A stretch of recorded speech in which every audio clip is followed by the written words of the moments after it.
To recap what we learned about periodic versus perpetual, we know that under periodic we compute cost of goods sold, whereas under the perpetual approach, cost of goods sold is an account.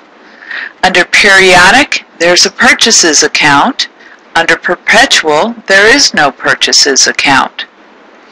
Under periodic, the inventory account is only used when we take a physical count of the beginning and ending balances, whereas under perpetual, all purchases, returns, allowances, and discounts flows through the inventory account.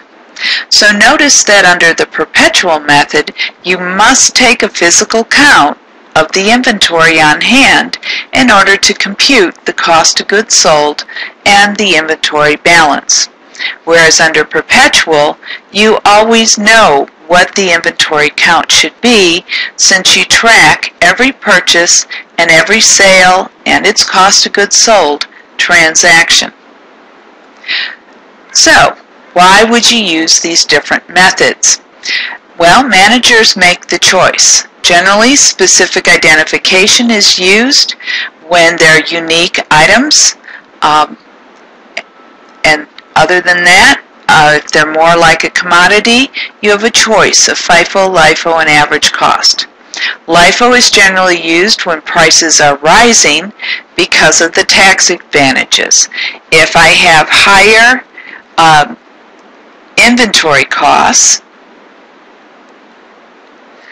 and it's last in, first out, those higher inventory costs make my cost of goods sold larger, which makes my net income or taxable income smaller.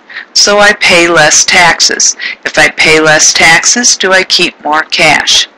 Now, the trouble with LIFO is that LIFO over time misrepresents the balance sheet by understating the inventory values, because on that balance sheet are the oldest costs.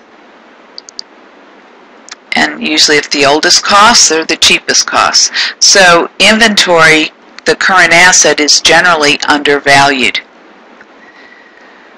If a company uses LIFO, they have to disclose in the footnotes the LIFO reserve, which is the difference between the ending inventory, FIFO value, and LIFO value.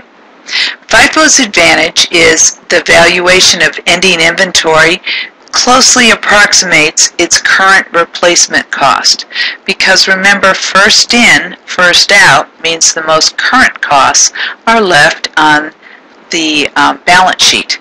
So the advantage of FIFO is your current asset value will be higher and your net income will be higher because your cost of goods sold will be smaller.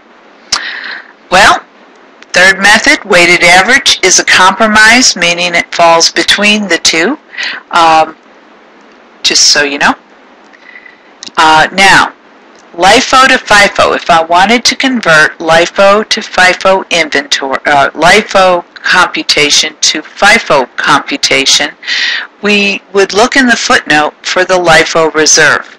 But be aware that it's not equal to the LIFO reserve because of tax consequences. Thus, total assets are lower by the LIFO reserve times 1 minus the tax rate, and retained earnings, net income, is lower by the LIFO reserve by 1 minus the tax rate. So remember, taxes, and we keep more cash. Here's an example. General Electric uses LIFO, and it reported a balance sheet amount of this amount, $15.4 billion. The LIFO reserve was $398 million.